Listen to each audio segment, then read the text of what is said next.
management. In our first episode, we discuss why ITAM has changed its strategic discipline. Today, we go a step further. ITAM reimagined from asset control to enterprise intelligence. Because the reality is, most organizations still run ITAM like in 2010. So, what we need to do? We are still counting the assets, we are chasing audits, and we are fixing data after problems happen. But modern enterprise needs something which is different.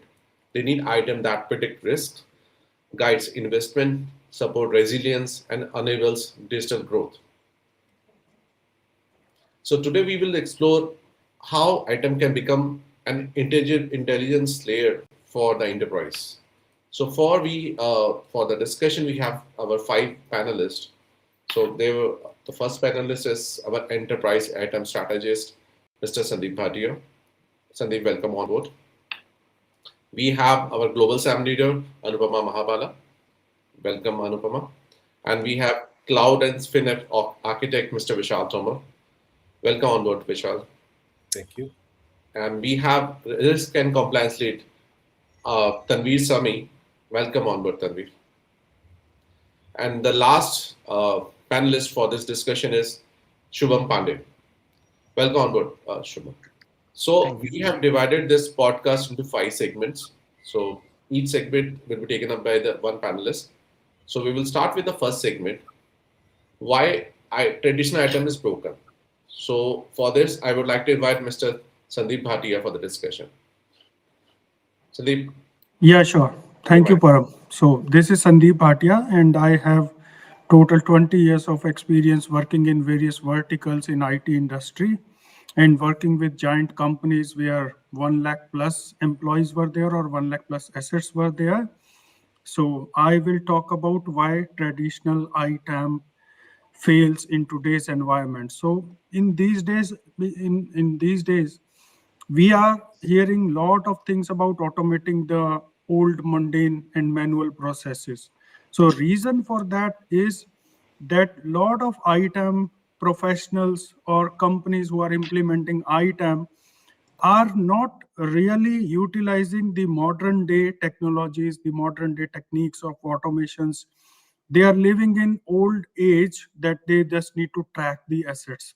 Sometimes it gets difficult in huge organizations, and if there is no good strategy planning, if there is no good governance, I call it PPT supported by G.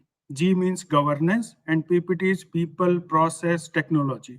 So organizations are lacking most of the time a right use of the combination of people, process, technology, and led by governance. Governance is, I would say, the key pillar, the primary pillar of this overall ITAM strategy. So there has to be effective strategy with defined clear goals that why we are doing ITAM, what we want to achieve, and there should be team defined. Team has to be there with roles, with stakeholders. Only ITAM professional cannot work in silo. ITAM is supported by lot of other infrastructure team, network team, Windows team, Unix, Linux, all infrastructure. And companies should focus on a defined clear goal of ITAM, defined project team as well, and then break the silo. Take all the teams into account that we all will succeed in ITAM objective. And then finally, when companies are implementing ITAM, I would say communication is the main key that has to be there. There is a concept of OCM, organizational change management. So because you have developed, your company have developed or implementing or executing ITAM project during implementation, there would be a lot of resistance from many teams that why we are doing this. I am okay with my traditional approach. So tell them the clear org level objective and break the silos. Take all the team support because you alone cannot do ITAM in an independent manner. ITAM is a collaborative effort. So following these all things, framework has to be there, governance has to be there, right people, right processes, right tools has to be there. So these all things in a collaborative way guarantee you to succeed into your ITAM objectives. So following the traditional approach will not work in these days. That's the reason most of the item objectives are failing these days. Yeah. Thank you, Sandeep, for the brief introduction. And we have already covered my first question, why the traditional item will fail in today's environment. So I know that there are a lot of things which needs to be fixed, before if you want to go from a traditional way to a more automated way over there, and a lot of consideration has to be taken, by the management also over there. So my follow-up question to you would be in this: if if what is the consequence of it if the item is failing in the traditional environment? Yeah, sure, Param. So consequences are, there are many consequences. The main thing is the financial value companies would be losing if they are not doing the IT asset management in modern way. Proper tracking is not there. So number one is losing out on financing, losing out on costing. Then, if we are not following the modern IT asset management techniques using AI, using automation as well, using various tools, features as well, then there would be second main consequences that we are lacking at tracking. There could be audit from any agency, any external agency, that hey, tell me where are your all these assets which you procured last year during the financial year maybe. And tracking is the main thing. Visibility, we will lose visibility. Then third thing is, if we don't use the modern day IT asset management techniques, then people keep on doing manual work. They feel comfortable in doing what they were doing from last 10 years, 20 years. But now is the time to change. So losing the efficient operations is the third consequence. Then fourth would be that what I defined as my organization, what my organization defined that we are going to achieve these objectives during my ITAM implementation, then those objectives, when realization happened, when pre and post reconciliation happened, that what we planned and what we have achieved, there will be a huge gap. Then again, companies, people will feel the pressure that what we planned, we could not achieve. So these are four main consequences that may happen. And there are many more. There are many more. But because of time limit, I can highlight these four as of now, the major consequences if modern day IT asset management techniques are not followed. Sure. Great insight from you, Sandeep, on this. I think people should think how they should move away from the traditional item and move towards the automation base right now. So Correct. there is one more follow-up question on this. Like, at what stage should item be formally embedded into the enterprise governance and investment decision making? And what usually prevents organization from making this shift early enough? Because these days they have to do an investment so that the real return should come back, but those are not coming forward and they are not doing the real investment. If they are doing it, they are doing just for the inventory management. So just you can give your Correct. input on that. Correct. Let me share my screen as well, just to show the audience a window for better understanding. I hope my screen is visible. And item strategy. Here you can see why organizations are not able to achieve the real objective, real outcome of ITAM, because initially there might not be, or the organizations might be lacking at documenting the item strategy. A clear roadmap, a clear framework of ITAM has to be documented. And then define the objectives. There has to be qualitative, quantitative benefits or business outcome defined. Then, in the middle of the ITAM implementation, every scenario should be assessed, that what we planned, are we going in same direction or it is getting in different direction. Then there has to be RACI diagram: responsible, accountable, consulted, informed. So project team has to be defined properly. There should not be something like that one item person is going to execute the whole project. It will not work in that way. And then fourth step is break the silo. So as I mentioned earlier, ITAM is not a single person project. It's an organizational level project, be it SAM, HAM, CMDB, service mapping, IT discovery. So we are managing infrastructure stuff. and there will be infrastructure teams. Those teams has to be well informed, well corroborated for succeeding of ITAM strategy. And then last one is OCM, organizational change management plan. This has to be, because you have to change the leadership behavior, the user behavior, the support and infrastructure teams behavior. So changing that behavior and getting support from all the teams is not an easy task. You have to change the user behavior, actually their mindset, their thought process. So that organizational change management plan has to be well documented. If these five pillars are not followed properly in a good way, in a better shape, then there would be a challenge that organizational may feel that what we planned, we are not going to same direction, we are not going to achieve it. Stop there, rethink, replan, redesign, and re-execute. The keyword is restart at any point of time. Do not think that you started, now you have to finish it in some way or other way. No. Stop, think, again execute, and restart the project. If companies think that what we planned, we are not going into same direction. So these are the key things that I was willing to share with everyone. Thank you, Sandeep, for those great insights.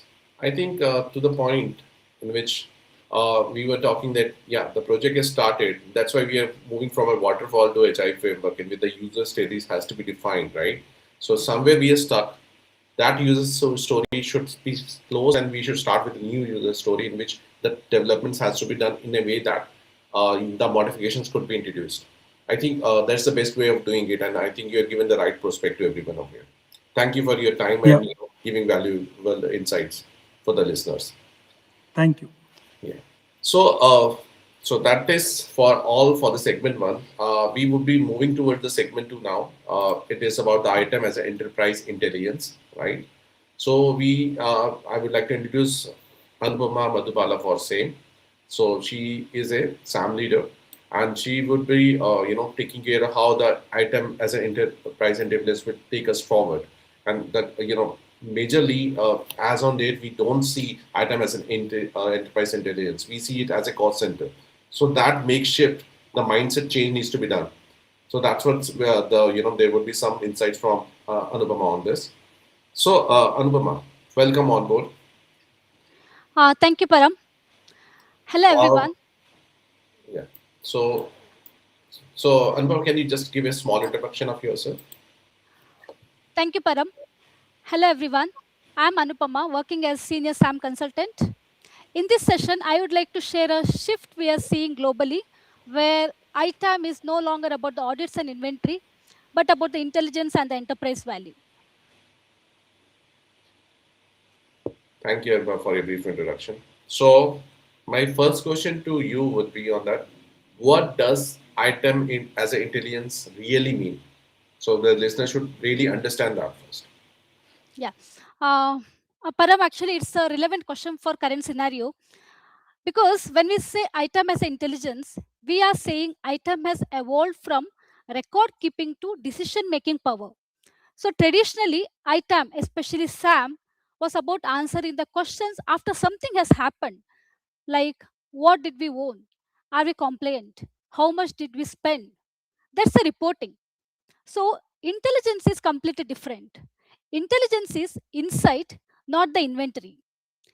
So item as a intelligence means we don't just track the assets, we interpret the patterns, we predict the outcomes, and we influence the business decisions. So one of the reason maybe like we always work with the CIOs and the CISO level. So instead of saying here is a compliance report, we are saying if you continue deploying this software in this way, your compliance risk will increase by 20% in the next renewal. So, and we are suggesting them, okay, here is the alternative path. That's the intelligence. And from operational support to a strategic advisor. Now, SAM requires a strategic advisor. So, in SAM, intelligence means SAM sits upstream of the decisions like before renewals, before vendor negotiations, before cloud migrations. So, we move from tell me what happened to tell me what will happen if you choose option A versus option B. So that's the mindset shift from control to influence. And intelligence connects the data to business outcomes. So, true intelligence connects technical data asset to financial impact, risk, business values. So, I can give an example. A SAM leader doesn't just say we are underutilizing the licenses, but they say we are spending approximately like $3 million annually on software that supports only 40% or 50% of the active users. So that's actually giving us an option to reallocating this spend to some other initiatives. So now here we are speaking the language of leadership. And intelligence is always continuous. It cannot be a point in time. So another key distinction is like reporting is static, but intelligence is continuous. So ITAM as intelligence means always on visibility, real-time signals, and the continuous compliance, not at all a annual panic at all. So especially in this critical um, world today, so there is a SaaS, cloud elasticity, and subscription-based licenses. So item as a intelligence means transforming the asset into a foresight. So organizations can make a faster and a smarter decision before the risk arises. Yeah. Great insights from you. I think reporting is static and intelligence is continuous. I think that's the word you should take a key takeaway from this discussion. I think everyone from the listener should take this word forward. So I do have a follow-up question on this, right?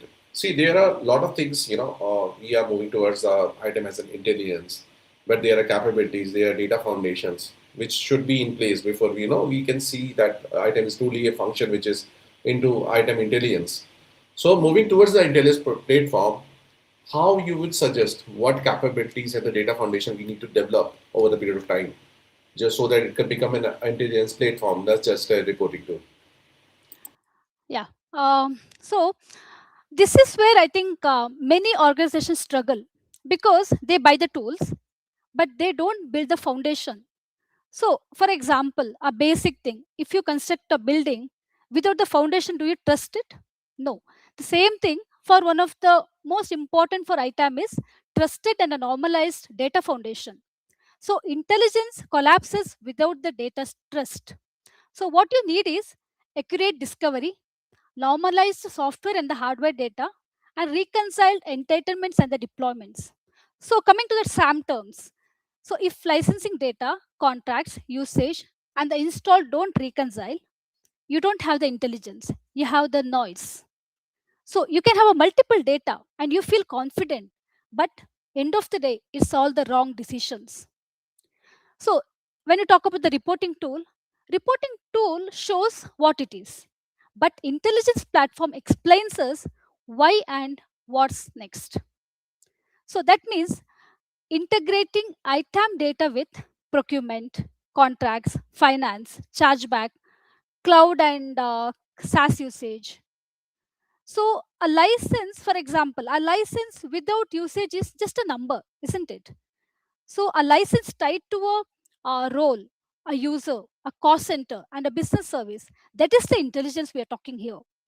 And to move beyond the reporting, ITAM must support always the trend analysis, forecasting, scenario modeling, and what if analysis, which is very critical now.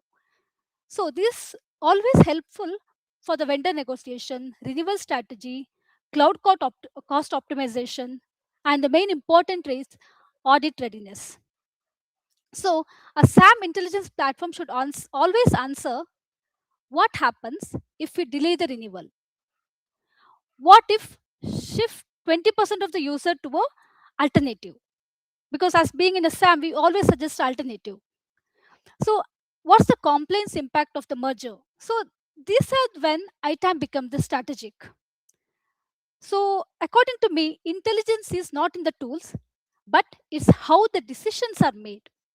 So for this, you need a clear data ownership, defined decision rights, and strong collaboration between IT, finance, procurement, and the security. Uh, my friend Sandeep had already mentioned like ITAM cannot work as a single entity. It's a collaboration again. So if ITAM insights are produced but never acted upon, is still just reporting. So the key line here is ITAM becomes intelligence only when the insights change the behavior, not just in the dashboards. So before ITM can act as an intelligent platform, organization always must invest in data trust, integration, analytics, and the governance. So as I told you in the beginning, without those foundations, ITAM will always remain back looking and no matter what the tool you're using. Yeah, Param. That's what I can think about the reporting tools. Yeah, there were a lot of insights into this, data foundation. See, accountability is the best thing. You need to have accountability in place. Then even our function could not work in silos. We need to have cross-functional department, in a collaboration also, right?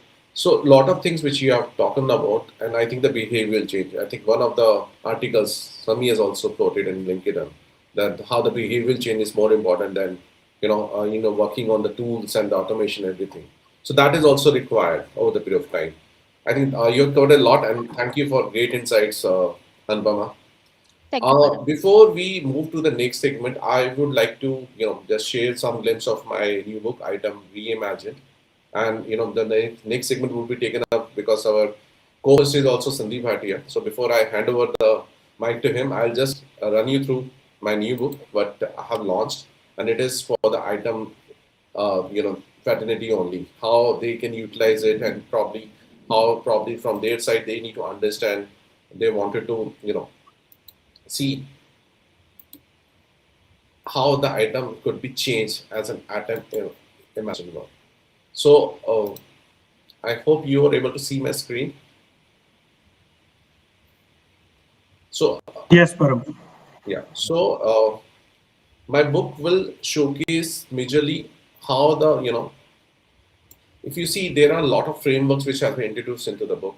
I can imagine it is just launched 10 days back on that. So there are some real world cases based on my expertise and experience. I have put a framework and executive insights and some real world case studies over there. And it is majorly how we can change our item as a call center towards the enterprise intelligence, the transformation from item to inventory management to enterprise intelligence. And there is some parts of cybersecurity, compliance, and FinOps also are covered into that. So if you want to have those practical insights towards how you need to understand those, although it's a tip of the iceberg, but you will be able to understand how we are actually changing from what item used to be from well way back in 2010 till now, and how the enterprise intelligence has actually developed within the system. So just go through the book. If you feel like it's worth buying for, go ahead. And probably if you have any queries, you can ping me, and then I can also make you understand all those. Right. So now I'll just remove my screen. I hope the screen has been removed now. Yeah.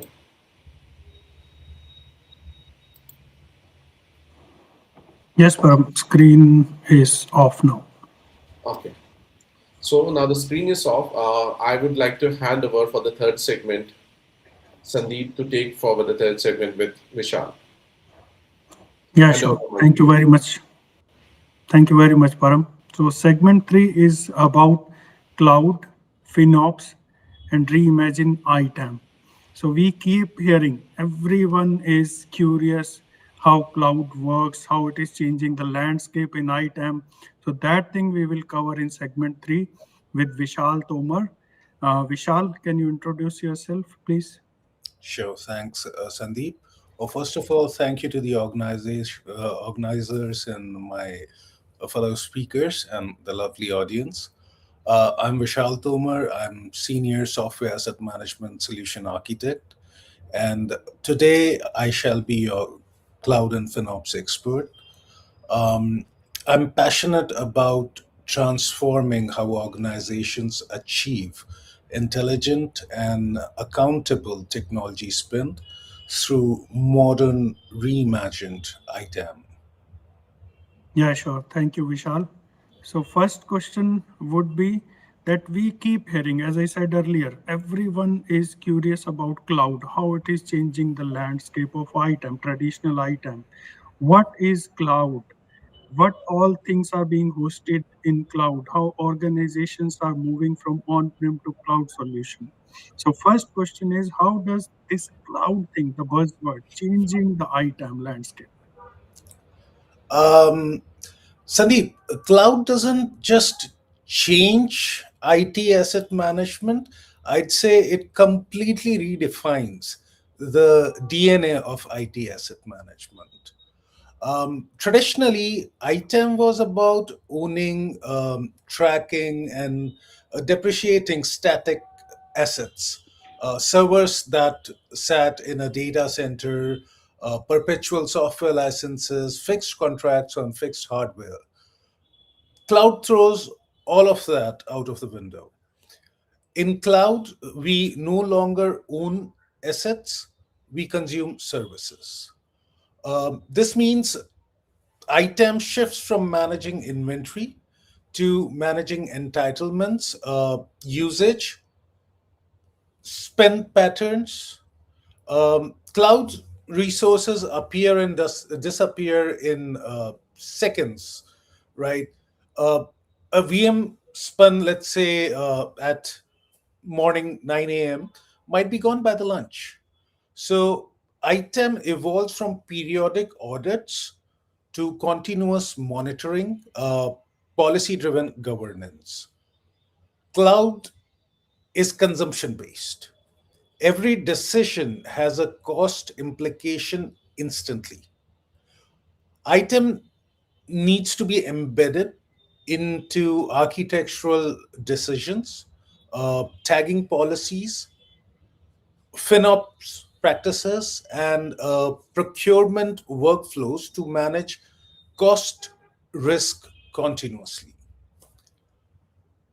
Cloud migrations introduce license mobility rules, hybrid entitlements, bring your own license complexities, subscription conversion models, cloud optimized versus non optimized stock keeping units, SKUs as we normally call it. ITEM practitioners now need cloud literacy, not just license literacy. So in cloud, ITEM becomes a business enabler, driving cost optimization, risk mitigation, vendor negotiation leverage, budget accuracy, compliance across multi cloud and software as a service. So cloud doesn't just change ITEM, it elevates it. Yeah, sure. Thank you very much, Vishal, for these wonderful insights. So, yes, you highlighted it correct way that organizations are moving to cloud. They are willing to move to cloud, and then obviously item resources are more in demand because infrastructure is getting scattered. It's on-prem as well, it's on cloud as well, and major players for all the audience are Google Cloud, GCP, AWS, Azure, and there could be many more cloud players Yes. from software point of view, from PaaS, platform as a service, or infrastructure as a service. So to everyone, for more clarity to item community, companies cannot avoid cloud, moving to cloud.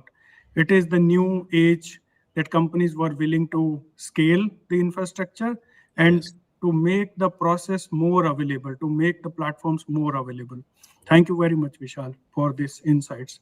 And my follow-up question is that companies are moving to cloud. Okay, companies are having resources as well to manage their cloud infrastructure. That's okay. But where are the challenges? How they are trying to align the basic ITAM things with FinOps and cloud governance in practice? What all struggle organizations face, and what could be the best possible solutions for those problems? Um, you see, this is where the real world pain lives.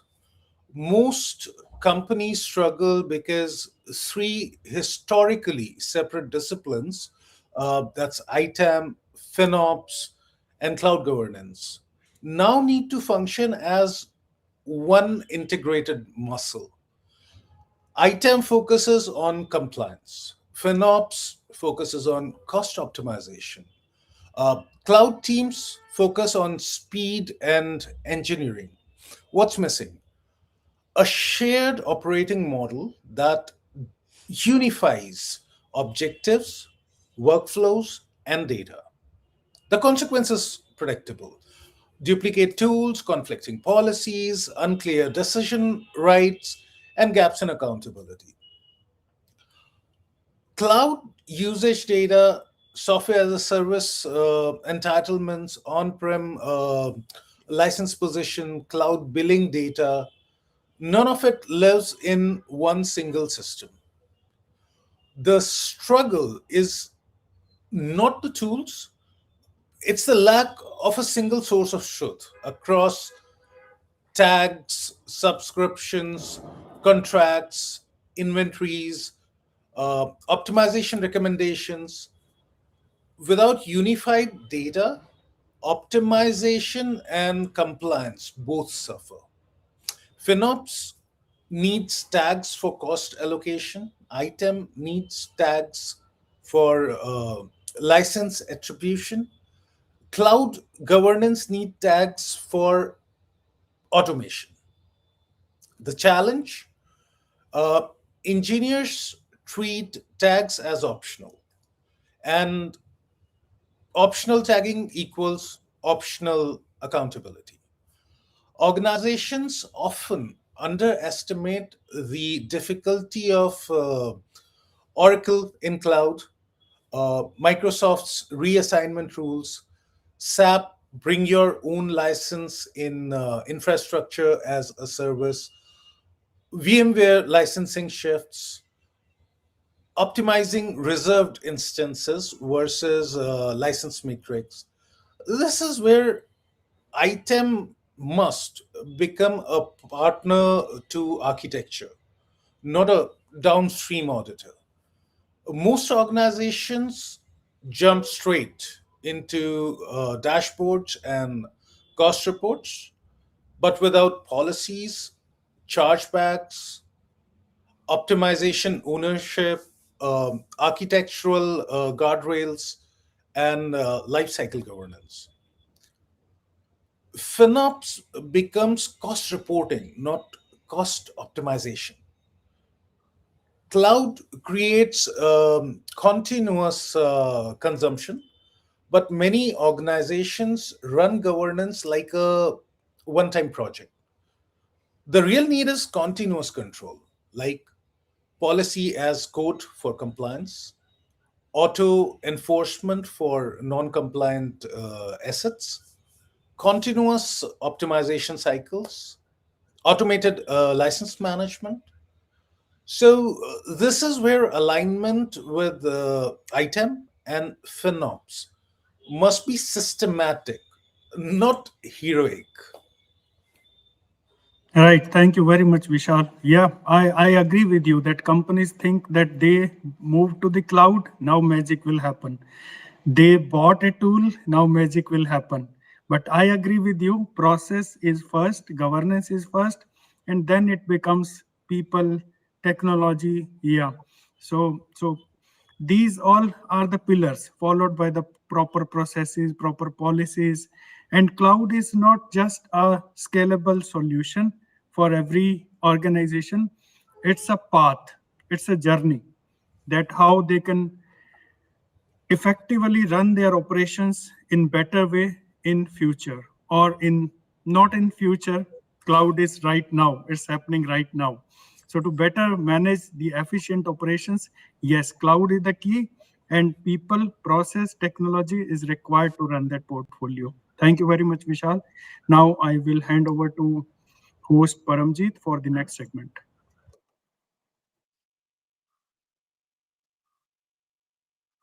Great insights on the FinOps part.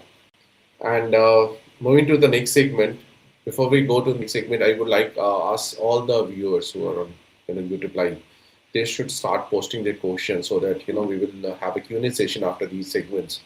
So if they can post their questions, our panelists will, respond to your questions, and we can have those discussions post this YouTube live also. But make sure you have your questions in place by the time we are finishing segment 5. So moving to the segment 4, which is into risk, resilience, and governance, I would like to invite Tanveer Sami for that. Welcome, Sami, on board. Thank you, Uh, Param. So, there are a lot of questions which comes towards risk, resilience, and governance.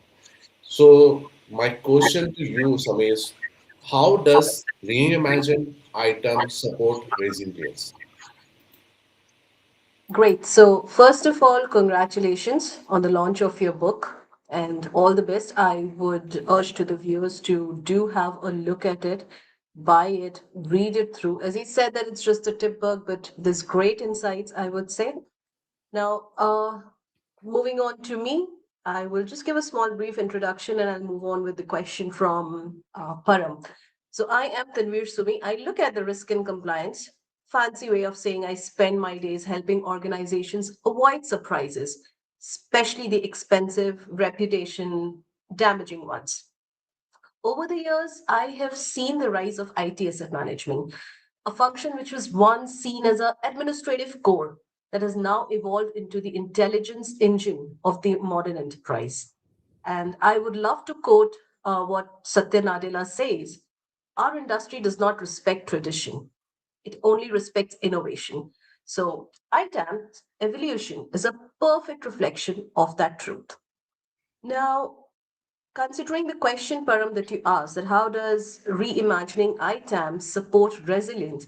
Let's understand what is enterprise resilience. It's an organization's ability to withstand disruptions. It can adapt to changes and continue without delivering its critical uh, products and services much harm, no matter what happens. Let me put it quite simply: it's a company's capacity to take a hit, recover fast, and come back stronger. As Sandeep said, if you feel you're doing something wrong, stop, rethink, restart, re execute. So, in risk and compliance, we spend most of our time preparing for events we hope never happen. Most of us here in the viewers and in our speakers, we are parents, right? So it's much like taking care of our teenagers, constantly managing risk, monitoring suspicious behavior, and praying nothing catches fire. The good news is, in this digital world, we now have something that actually helps us sleep at night. That's reimagining ITAM. So, there are a couple of points which I wanted to highlight about how modern ITAM directly strengthens enterprise resilience. There are very small things if taken care of, thought properly, executed well with patience, reduces the risk and compliance, and it improves the resilience. Now, I loved what Anupama gave the example of foundation of a building you cannot trust, right? If the foundation is not right. And I really love that, Anupama. I would like to come up with an example too. Imagine running a hotel and not knowing which rooms are occupied, but still being asked to ensure safety, cleanliness, and profitability. That's where it's traditional item. Reimagining item is like you go on, turn on the lights in every room, tell you who's there, who's not there, AC works or not, whether the guest has eaten all the minibar snacks or it's still intact, right? So, ITAM must become a strategic capability central to cost, innovation, compliance, and resilience. Now, something which is not visible, you cannot protect it. Visibility is resilience. That's where I started with this example to make you understand you cannot control something that you cannot see, right? The second thing is, let's take care of our ghost assets. Reimagining ITAM actually strengthens the cyber resilience because that helps us eliminate the ghost assets. It builds operational resilience through the entire life cycle foresight. Now, when ITAM becomes intelligent, it does not record asset age. It predicts assets future. AI driven ITAM is already improving failure predictions, automatic lifecycle management. That's where it builds the operational resilience, which in turn brings up our enterprise resilience. Finance, the most important thing which the leadership, the organizations, everybody is talking about, right? They understand that language. ITAM enhances financial resilience by stopping the waste before it happens. Order that much how much you're ready to eat. Don't waste. The fastest way to kill an organization's resilience is to bleed money unknowingly. You have redundant SaaS applications, your vendor negotiations are not that strengthened, whatever they ask, because you don't have any real time analytics. Reimagine ITAM is providing that, which in turn is building up our financial resilience. And I think if I think a little more hard, I would say, what is the ultimate form? When we say resilience, what is the ultimate form of that we are talking about of resilience? And in the beginning, I think I heard you saying, Param, that we are moving from a waterfall model to a more agile model, right? Yes, ITAP supports agility. And I think agility is the ultimate form of resilience. The ability to pivot when market regulations, threats constantly are shifting today. ITAM should know, and ITAM actually now knows faster asset allocation, cloud cost adjustments in real time. Vishal spoke about what's cloud and how it functions. How about cloud cost adjustments in real time while it's happening? How about we are ready with mobility and remote work readiness? We just don't have to spend more time in that. That's where I say it's the difference, right? Between you playing a game of chess where you can see and versus you're blindfolded. So, one builds resilience when you can see, you can protect what you see, you can play, you can strategize, versus playing blindfolded. The other builds resignations. I would want my audience to take away today that ITAM isn't inventory, it's immunity. You renew yourself every day. Sometimes you're successful, sometimes you're not. But it's the average that counts, right? When the moment of disruption arrives, is my enterprise ready, informed, and resilient? That's what I would say, Great. Parag. Yeah, great insights, Sami. I think the immunity part, it's not an inventory, it's an immunity. I think, we are getting immune from the audits. We are getting immune in which the cost controls are in place. And definitely that is what is management is looking for, right? How we can reduce the cost, how can we reduce the audits, and there's no findings in the audits. So it's most of a risk and control and the resilience. That's what we are doing. So that's what we are moving towards with the, how the item, reimagine should think of. Okay, that's great insights. I think so. Yeah. A lot of things to be taken by listeners over here. I think someone is you using it. Can you put yourself on mute? Yeah, yeah. So, this, my follow-up question on this, there are a lot of things like the technical asset risks which are visible right now, and there is a language which is required for the item leaders. This is a giveaway for the item leaders. They need to understand, right? How these technical asset risk needs to be into the language which should be understood by the top management and the business leaders, and how you can present those technical risks. So my question to you is, Sami, that how will you present those technical risks to the board members so that they actually act on it? That's actually a very good question because as technology is emerging, we have a set of people who are doing their hands dirty on the actual asset management while the decision is taken care by someone sitting at the board level. Now, someone sitting at that level and having worked with leaders across the industry for so many years, I can tell you one thing. Board doesn't respond to patch versions, asset counts, CVE numbers. What they respond to is business exposure, financial outcome, what's at stake in terms of my organization's reputation. So, a language that board can understand is how I would say we need to present understanding who our audience is. If my audience is the actual asset analysts who are getting their hands dirty doing the technical work, they would understand the technicalities and the jargons in terms of the CVE numbers. But when it is someone who's at the leadership level taking decisions, they would want to translate the technical risk into business risk. For example, the universal categories which the business understands. If we don't fix this asset here, here is the cost impact, the financial exposure, the financial language. How does this stop the business from operating tomorrow morning? There's an operational disruption. Let's look at the cyber and regulatory exposure. What is the likelihood this becomes a headline tomorrow or a regulatory inquiry? The audit. How does this affect my trust, my customers' trust, my brand credibility?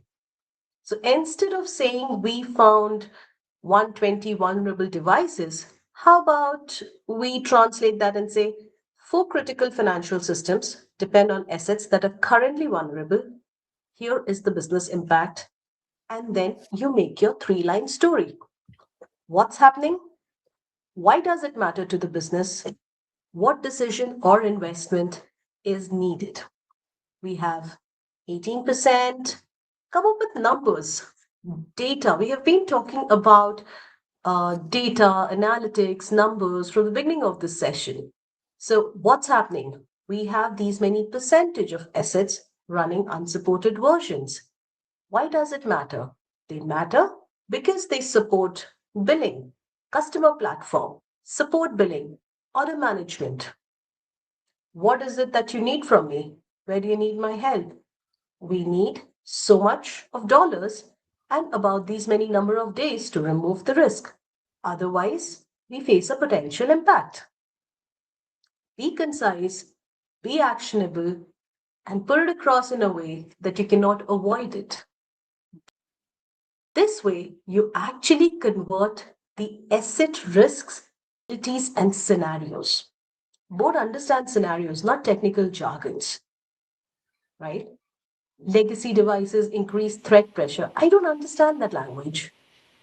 There is a high probability of service outage in the next 6 to 12 months. If we continue, it's going to create global incident patterns. I can understand that still. I would understand you giving me dollar figures, then telling me about technical metrics. If I replace these assets, Sumi, we're going to save around 4.5 CR in audit penalties. That will reduce downtime risk by 70%. Money moves my decision because I'm sitting at the level where I am putting in the money. I would want to see the returns on what I'm investing.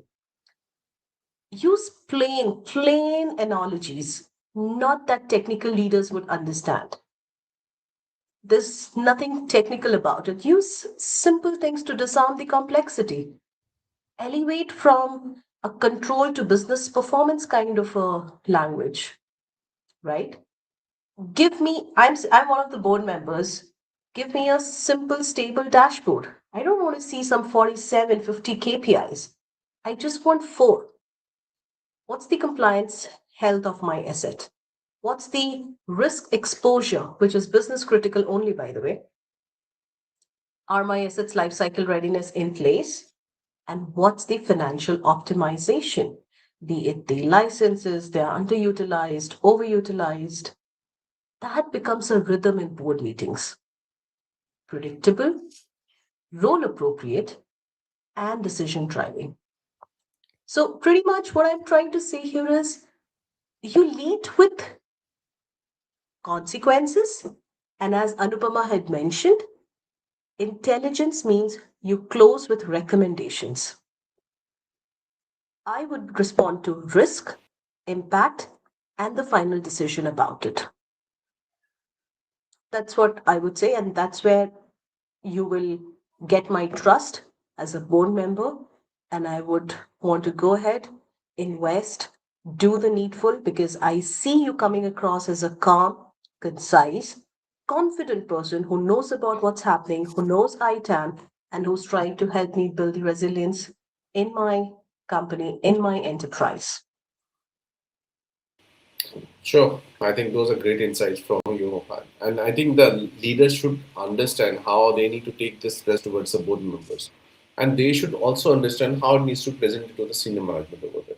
Because unless we highlight, we will not get the solutions in place. So definitely, I think there are a lot of item leaders who will be part of this podcast probably, and they might be seeing the videos later on. They will get great insights from you. Thank you, Sami, for your great insights. Thanks, Param. I would like to close it saying that know your audience and then put across what you say and how you say it. That's great. Thank you, Sami. We had closed four segments. We are moving toward the fifth segment. But before I hand over mic to Sandeep, I would like to just give you a brief on the company which is sponsoring this podcast. So I haven't mentioned it over here, but you can see that now that which company is sponsoring this podcast and how they are actually into item stream and how they will be helping the companies on this. So let me share my screen. I hope everyone can see the screen now. Yes, Param.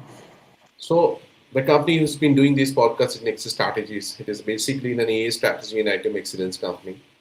So I'm not going to the services part only. They are into a strategy consulting, item consulting, item tool evaluation, because we have the pre-tool evaluation and the post-tool evaluation also one has been implemented. And the trainings, majorly HAMSAM trainings and the ITAM ops, FinOps and other trainings also, they're involved into that.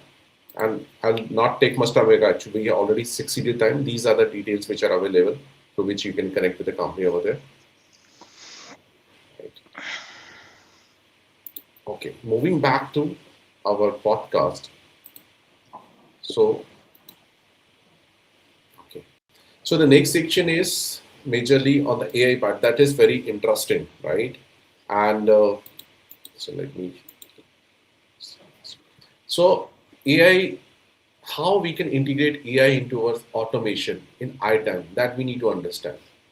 So stop sharing my screen. Okay.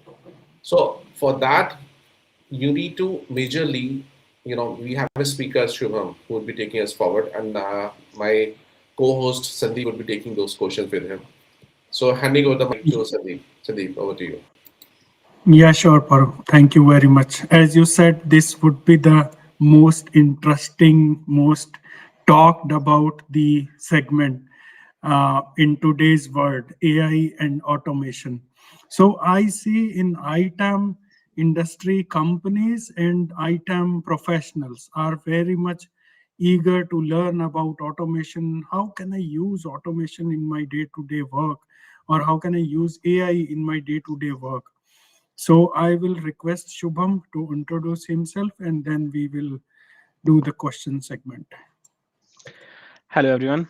First of all, congratulations, Param, on your book. I believe that will be a great read for the ITM community. This is because of leaders like you.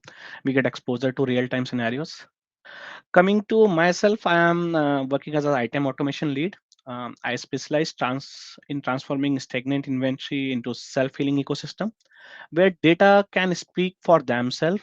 Like my focus is shifting the department from manual data generators to strategic architects who leverage automation and AI to eliminate waste and secure the modern hybrid states. That will be a brief introduction about myself. Sandeep, over to Yeah, you. sure. Thank you very much, Shubham. And thanks to you for hosting lot of week and knowledge sharing sessions as well for ITAM community. So my first question would be, what are the changes? People talk about AI, people talk about automation, but what how it changed the item landscape? What are the changes when we try to implement automation and AI segment into this? So for me, like rather than using some fancy words, AI and automation are doing the same thing which they are supposed to deliver. They are doing moving us from the reactive administrative function to proactive and making us a strategic powerhouse. So in traditional ITAM, we almost spend more of time looking into the rear view mirror, trying to figure out what was beyond, right, and where it went. With AI and automation, now we can look through the windshield and predict the needs before even they arise.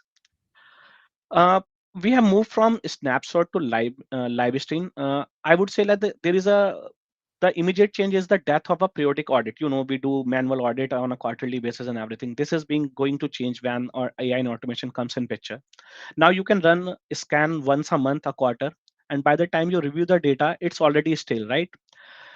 Now, but through the automation, you know, discovery is continuous. AI driven systems ingest the data from endpoint cloud from platforms and SaaS integration real time. So it doesn't just find an asset, it classifies automatically. Like for instance, like it flags shadow IT the moment a user signs up for a new subscription. In license management, you will be seeing a movement from rules to pattern. Like software asset management is where AI truly shines, especially with the complex Microsoft, Oracle, or SAP licensing. Like it helps us in automation. Automation handles the low hanging fruit, such as harvesting licenses from inactive users or sending automated alerts 90 days before a renewal, right? Then AI also goes deeper by identifying the usage pattern, which was not the case when we are doing it manually. Instead of just seeing that a user has a license, AI can recognize how they only use read-only features and suggest a downgrade to a cheaper tier, right? It can also stimulate what-if scenario for contract renewals, predicting future cost based on hiring trends and historical price increase. And I also feel like in hardware asset management also it moved from a predictive to versus reactive maintenance. For instance, in my organization, like there was a standard rule where you can we like replace laptop every 3 years without having analyzing it. But now AI and automation coming in picture, we can analyze the CPU health, we can help understand the battery degradation and support ticket history for a particular laptop, and then only can take the decision about like if these are feasible to use or not. Right. Thank you very much, Shubham, for these wonderful insights. I hope item community and audience they get confused. I noticed. I keep talking on lot of people, lot of item professional. They got confused that how to use AI, what are the use cases in automation, how to Right. automate, what to automate. So they have questions, but there are no answers. So you helped the item community to get to those answers in a very easy way. Thank you very much, Shubham, for these insights.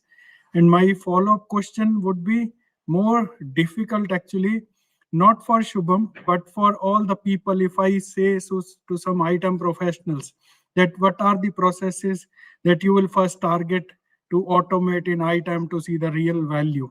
So Right. Shubham, the question is that what processes should organizations automate first in item to see the real value before experimenting with advanced AI?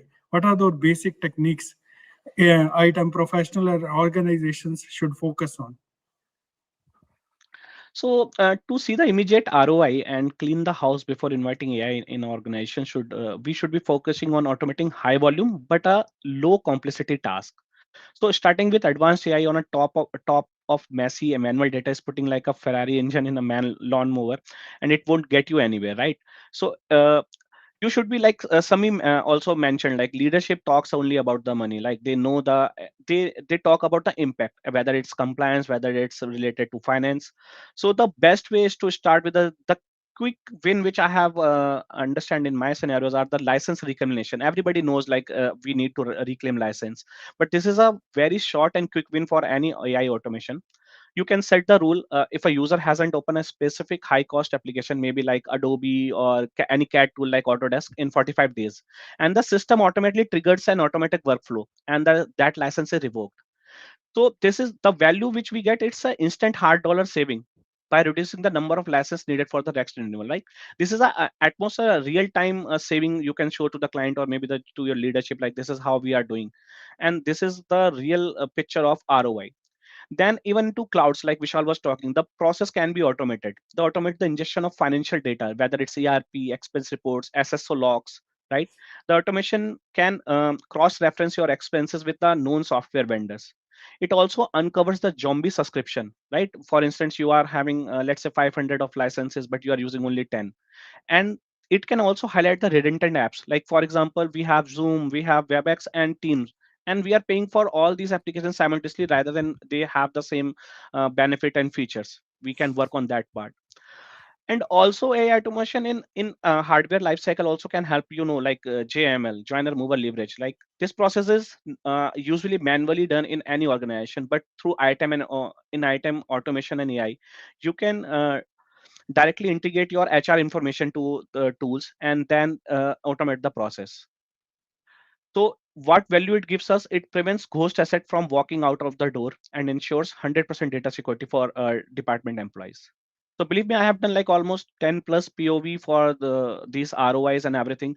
The best way is to start with your license reclamation rules, and also to focus on the basics which you are doing day in and out, rather than going into messy data and giving a fancy knowledge to your client or maybe your leadership, like okay, we are going to do this.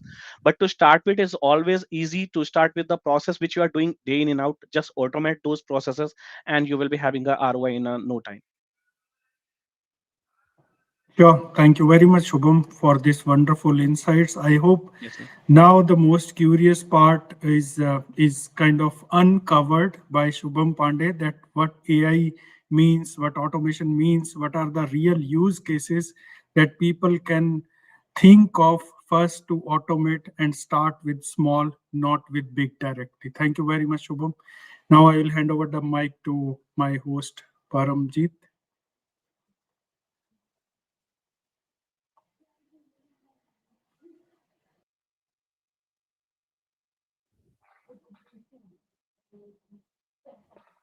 Yes, Param.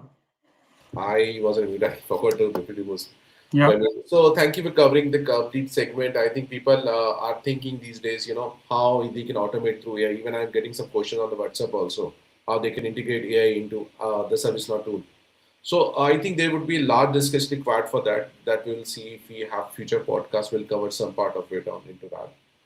So before we move forward, I'd like to take the Q&A. I think I can see some few questions which has been put into picture over there.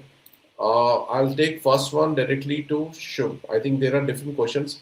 I don't think so every question should be taken by Shubham only. I'll just paste it. I'll highlight it on the left side. Okay. With the respective panel members, anyone who wants to take it. So I'm showcasing the first question now.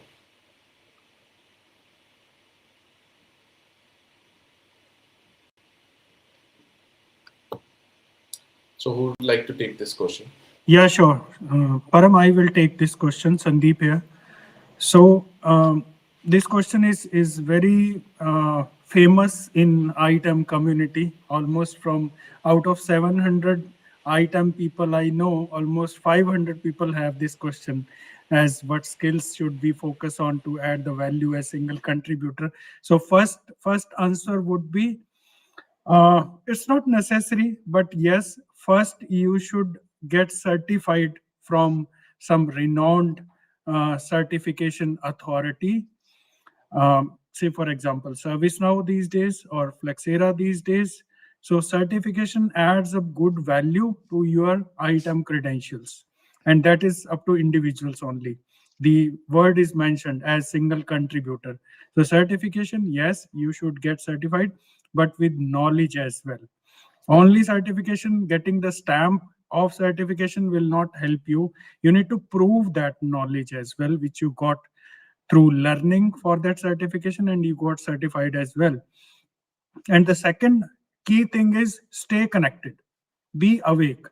In today's corporate world, in today's ITAM scenario, you should not be in comfort zone for more than 1 year, I would say.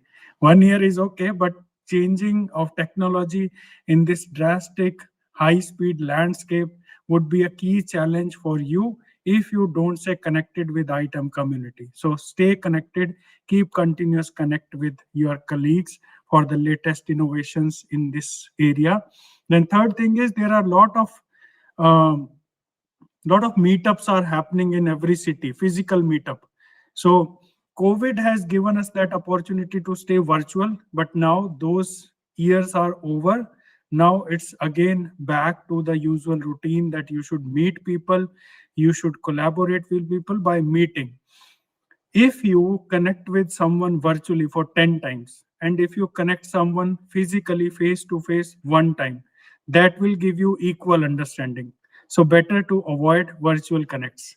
Try to meet physically as it is possible in your own city, or you can travel to other cities as well to join the meetups.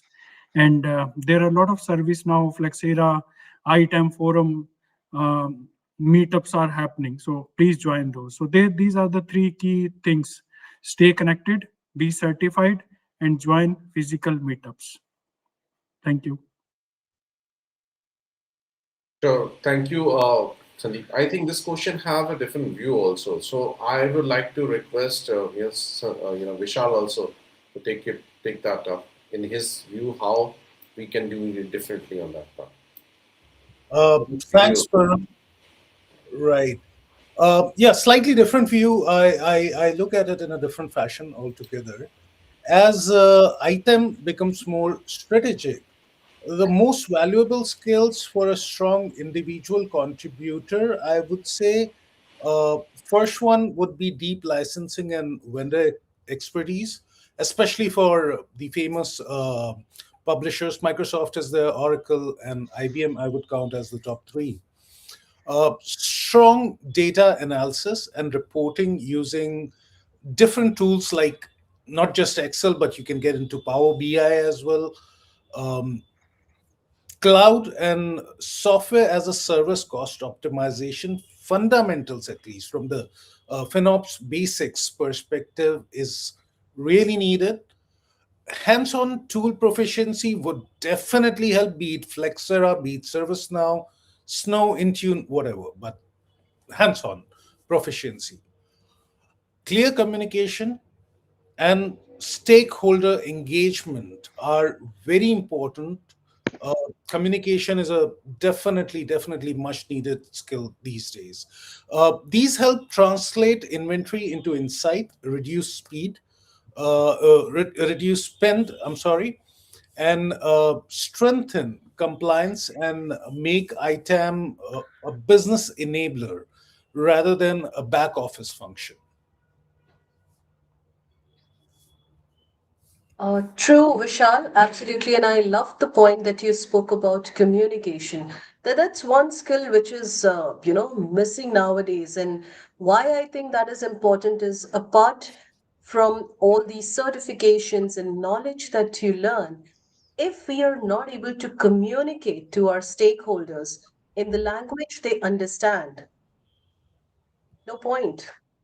You will still remain a technical expert only, not able to put across your ideas in a way that the board understands and is able to take a decision or help you take a decision and move forward. So, somewhere or the other, it is again going back to resilience and to help our clients, our customers, our stakeholders understand. Communication is a key part. We should know our audience. We should know who we are communicating, what we are communicating. So Sure. thank you for that, Vishal. Yeah. Thank you.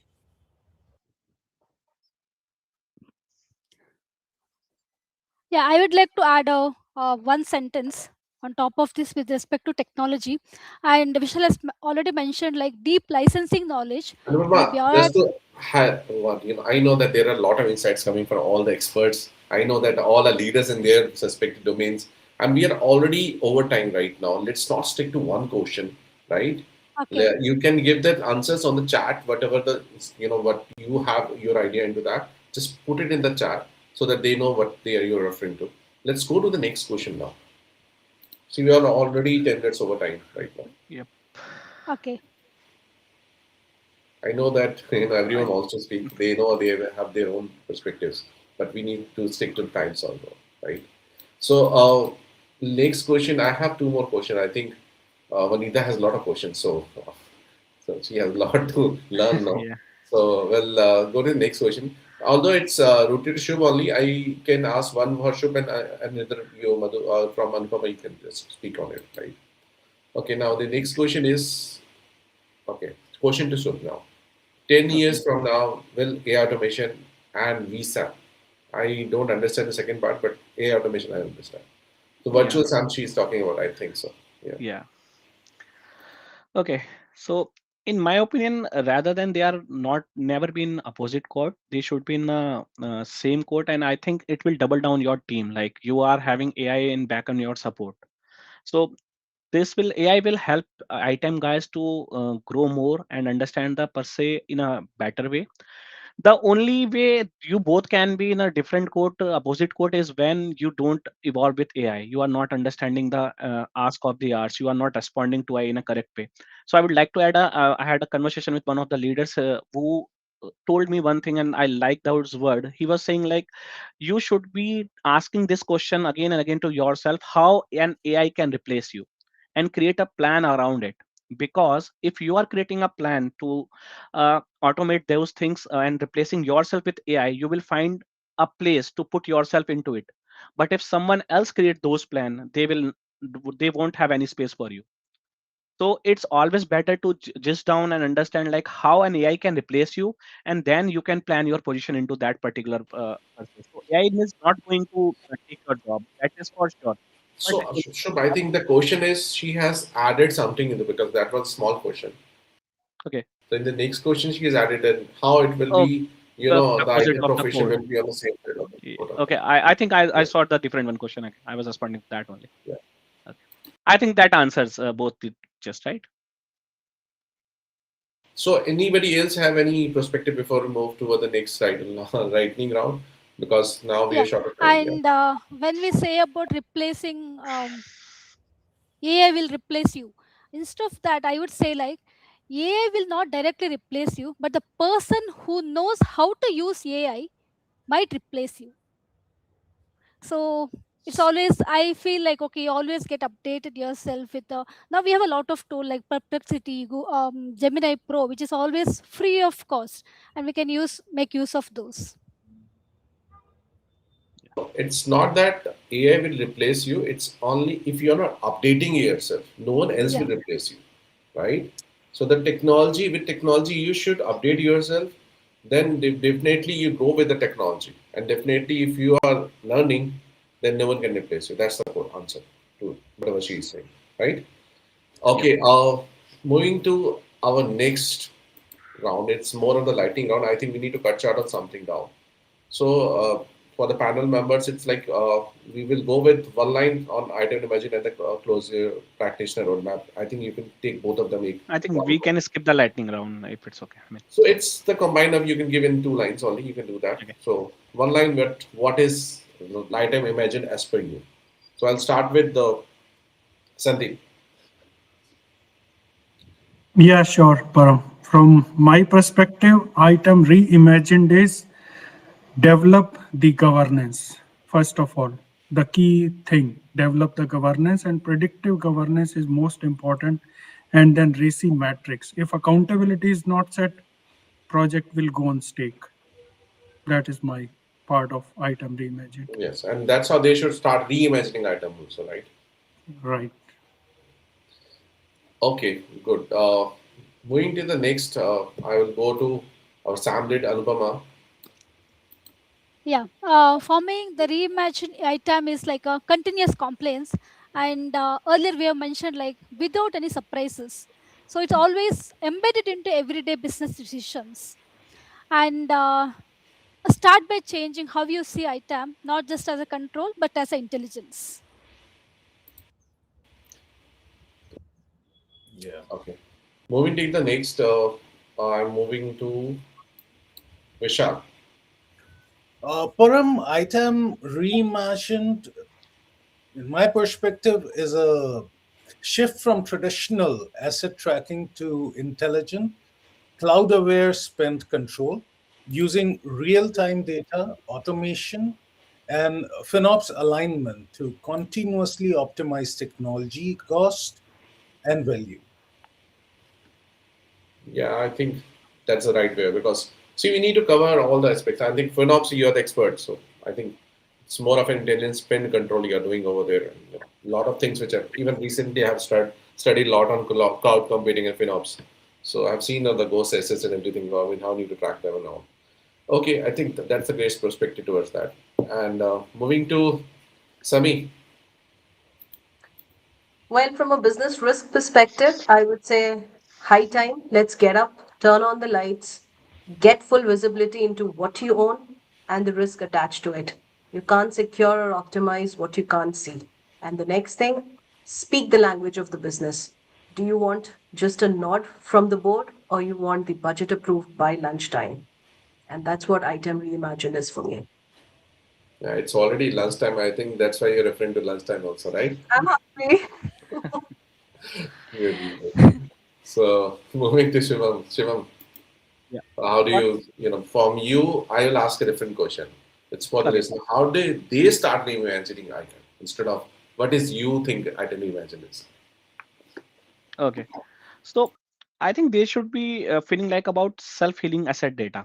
I always feel like the tradition is less about buying a new software and more about integrating your existing system so that data can heal itself and inform business strategy in real time. So basically, if the data is accurate and you are working on a data with an item you reimagine, you will have everything in place. You need data to do anything, whether it's hardware, whether it's software. So for me, item reimagined is self-healing data, data which speak for itself. I think that's the best way of doing it. Yeah. Thank you. I think I would like to thank all the panelists and the listeners. They have been, with us for almost 1 hour, 16 minutes. I'm going to 70 minutes now. And I'm just about to close the podcast. And we have received a lot of insights, lot of information shared. I think the listeners must have got a lot of input from the panelists. So, I think I will want to conclude my podcast with a few words. Like, Atom Reimagine is not about better tools; it's about better decisions. When item become resilient, right? But that's what Sami also said. So, in our next episode, whenever we have the third episode, we'll go into building an AI-driven item operating model. Until then, govern digitally, think strategically. This is your host signing off. Thank you very much, Param. Thank you all. Thank you. Bye-bye. Thank you all, audience. I think the stream has ended, right? Yes. Good. So, It's just it's before we just go, 1 minute lag actually. no, It that's has but ended, I but have ended from